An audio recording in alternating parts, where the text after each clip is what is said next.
Good morning boys. चलिए आज शुरू करते हैं पुष्पीय पादपों में लैंगिक जनन। इससे पहले हमें एक पुष्प की रचना को याद करना होगा। आप ध्यान से देखें, पुष्प के अंदर 4 भाग पाए जाते हैं। सबसे नीचे एक हरा सा भाग होता है जिसको बाह्य दलपुंज, वो जुड़ा हुआ भी हो सकता है, अलग अलग भी हो सकते हैं। और इसके बाद में कुछ रंगीन पंखुड़ियाँ होती हैं जिनको हम दलपुंज कहते हैं। कुछ छोटी छोटी बारीक सी रचनाएँ जिनको पुंकेसर, ये पुष्प का नर भाग होता है। और इसके मध्य में पाई जाने वाली एक रचना जिसको जायांग कहा जाता है, जिसमें नीचे की भाग पर अंडाशय होता है, बीच में वर्तिका और सबसे ऊपर वर्तिकाग्र होता है। हम इसको यदि देखें तो बाह्य दलपुंज को कैलिक्स कहा जाता है, दलपुंज को कोरोला, पुमंग, एंड्रोशियम, जायांग, गायनेशियम कहलाते हैं। पुमंग चूंकि नर भाग है तो इस नर भाग को इस तरह से गोले के ऊपर एक तीर का निशान ऊपर की ओर तिरछा करते हुए ऐसा निशान लगाया जाता है, और नीचे गोले के नीचे एक प्लस का निशान लगाया जाता है। ये एक मादा का चिन्ह है। यदि हम इसको पुष्प चित्र के रूप में दर्शाते हैं तो इनके जो चिन्ह हैं, बाह्य दलपुंज को इस प्रकार से, दलपुंज को एक गोलाई लिए हुए, पुमंग को 3 तरीके से लगाया जा सकता है, जिसमें एक यदि कोई द्विपालीवत है या कोई 4 पाली का है या कोई वर्सेटाइल है।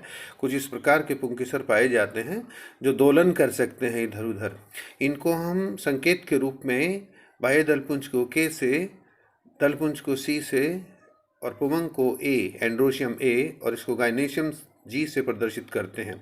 इनके माध्यम से पुष्प सूत्र बनता है, इनके माध्यम से पुष्प चित्र बनाया जाता है। कुछ पुष्प किसी भी दशा में काटने से चारों बराबर बचते हैं, उनको हम एक्टिनोमॉर्फिक, और कुछ ऐसे होते हैं जिनको प्लेन में काटने पर एक के बाद उनका कोई भाग बराबर नहीं बचता, तो उसको जाइगोमॉर्फिक कहा जाता है। अब इसके जो भाग हैं, जिसको एक को मैंने आपको बताया दलपुंज, दूसरे को बाह्य दलपुंज, ये दलपुंज, ये बाह्य दलपुंज, ये दोनों पुष्प के सहायक अंग हैं। अर्थात जैसी ये बड़ी पंखुड़ियां हैं, रंगीन होती हैं, कीट इनको देख करके इनकी ओर आकर्षित होते हैं, वो पुष्प के पास आ जाते हैं, जिससे परागण की क्रिया या नए बीज बनने की क्रिया प्रारंभ हो जाती है निषेचन की क्रिया होने के पश्चात। पुंकेसर और जायांग ये दोनों पुष्प के आवश्यक अंग हैं, तो हम इन्हीं आवश्यक अंगों का अध्ययन करते हुए आगे बढ़ते हैं। पहले पुंकेसर की रचना देखें। पुंकेसर एक धागेनुमा रचना जिसको पुतंतु कहा जाता है। ऊपर इसके एक पाली होती है जिसको पराकोश कहा जाता है। 2 पालियां आपस में संयोजी उत्तक के माध्यम से जुड़ी होती हैं। यदि हम इसको इस तरह से काटें तो इसका अनुप्रस्थ काट होगा। अनुप्रस्थ काट को सूक्ष्मदर्शी में देखने के पश्चात वो कुछ इस प्रकार की दिखाई देती है। इस तरह से 1 2 3 4, ये 4 इसके पार्ट हैं, जिसमें से यदि हम इसको ऐसे देखें तो तब ये एक परागकोश की एक पाली और ये दूसरी पाली, इसके साथ में यहाँ इसका पुतंतु नीचे की ओर जुड़ा रहेगा, जो ऊपर अभी आपने रचना देखी। इसमें पानी की या खनिज लवणों की सप्लाई के लिए संवहन मंडल की एक जगह होती है। बीच में यहाँ पर सबसे बाह्य त्वचा, इसके बीच में मध्य त्वचा, और यहाँ पर एक रचना और होती है जो बड़ी कोशिकाओं की होती है, जिसको टेपेटम कहा जाता है। इसके ऊपर भी अलग से बोर्ड परीक्षाओं में टिप्पणी आ जाती है। टेपेटम ये एक पोषक स्तर है जो अंदर की जो लघु बीजाणु मात्र कोशिकाएं हैं उनके पोषण में ये काम आती है। यहीं पर परागकण का निर्माण होता है। परागकण एक कोशिका, इस एक कोशिका के अंतर्गत अर्धसूत्री विभाजन के फलस्वरूप इस प्रकार से रचनाएं बनती हैं। अब ये 2 प्रकार से अलग अलग बनती है। यहाँ की जो स्थिति मैं आपको बता रहा हूँ, ये कोशिकाएं इस प्रकार से विभाजित होती हैं। जैसे ये लघु बीजाणु मात्र कोशिका है, इस कोशिका को यदि हमने यहाँ से ऐसे देखा, आपने अब देख रहे हैं चित्र में, ये 2 केंद्रक इसके बने। इन दोनों केंद्रक के तुरंत बाद इसमें एक दीवार बनती है, फिर 2 केंद्रक ऊपर वाले में, 2 नीचे वाले में बनते हैं, इसके पश्चात दीवार बनती है। इस प्रकार से केंद्रक विभाजन के पश्चात भित्ति का निर्माण होता है। यह लघु बीजाणुजन क्रमानुसार कहा जाता है। इसका दूसरा युगपत वाला, इसमें पहले केंद्रक विभाजित हुए, फिर दूसरे केंद्रक विभाजित, इनके बाद जब निर्माण पूरा हो जाता है केंद्रों का तो तब दीवारें बन जाती हैं। इस प्रकार से इस विभाजन में थोड़ा सा डिफरेंट है।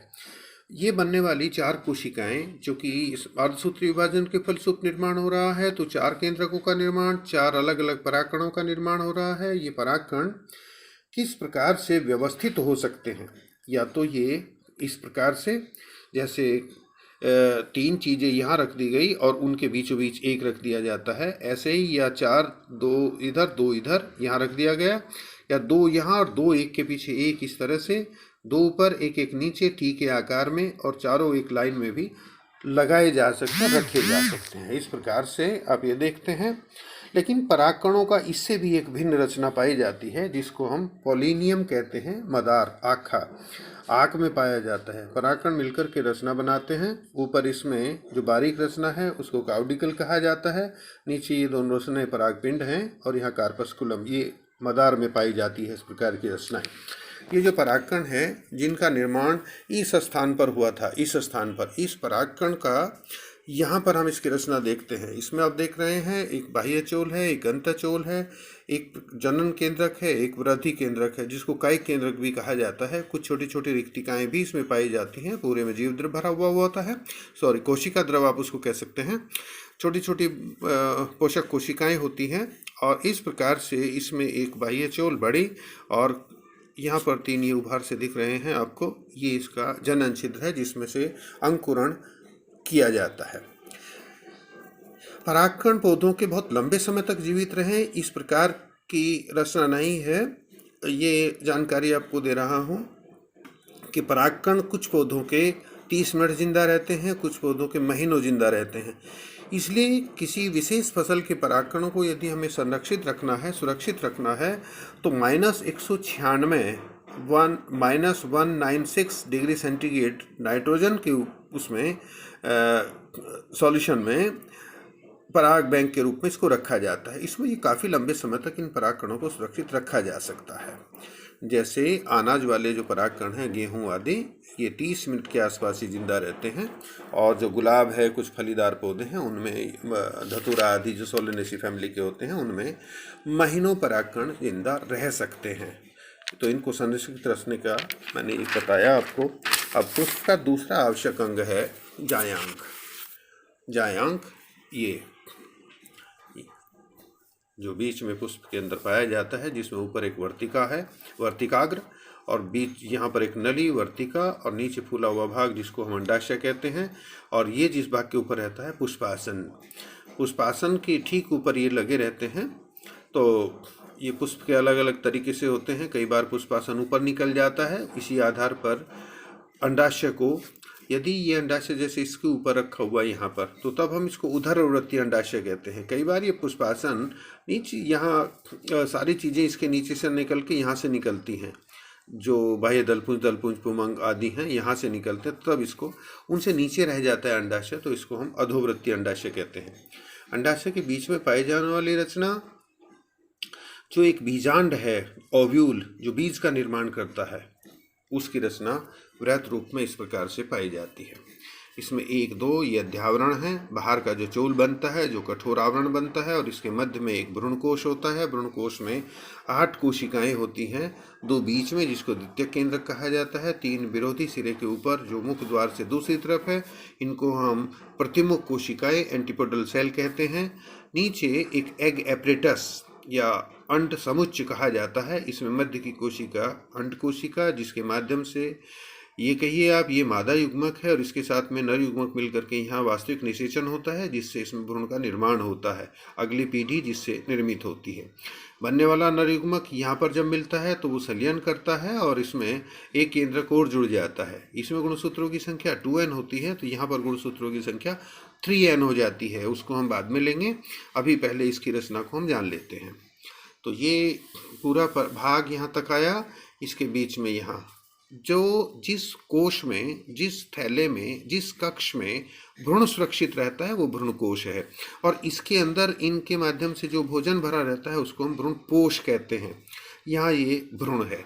अब हम चलते हैं, इस बीजांड की आकार यहाँ आपने देखा, लेकिन बीजांड कई आकार के हो सकते हैं। किसी में ऊपर की ओर मुंह है, इसमें नीचे की ओर मुंह है, इसमें इस तरह से है, इसमें तिरछा मुंह है, इसमें यहाँ इसके डंठल के पास में ही है, और यहाँ पर ये इसका आप देख रहे हैं इस तरह से सर्कल बन जाता है।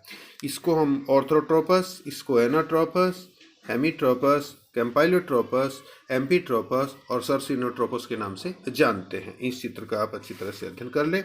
अब प्यारे बच्चों, बीजांड के साथ में कुछ लगी हुई रचनाएं, जो संबंधित रचनाएं होती हैं, वो इस प्रकार हैं। एक, अंतःकला। ये जो अंदर की अध्यावरण होती है, उस कोशिकाओं वे कई बार समाप्त ना हो जाएं, खराब ना हो जाएं, इसलिए उनके पास में मंड और वसायुक्त हो जाती हैं। उसी स्तर को हम अंतःकला कहते हैं। ये बीजांड को, जो बीजांड है उसको अंदर सुरक्षित रखने का काम करती है। बीज चोलक, यूफोर्बिएसी जो दुद्धि वाली कुल है, उसमें बीजांड की तरफ या जो बाह्य आवरण है उसकी कोशिकाओं पर एक उभार सा आ जाता है बीजांड द्वार की तरफ। उस उभार में का काम है कि वो जो बीज अंकुरण करता है तो उस समय पर वो जल के अवशोषण का काम करता है। एक आता है हाइपोस्टेस। भ्रूणपोष के नीचे लिग्निन युक्त, लिग्निन एक ऐसा पदार्थ है जो पानी के अवशोषण से संबंधित, उसे बचाने का भी काम करता है, तो ये कठोरता, चिकनाहट देने के लिए। अगला है एरिल। बीजांड है, बीजांड के पास में जो है उस कॉलर जैसे कॉलर होता है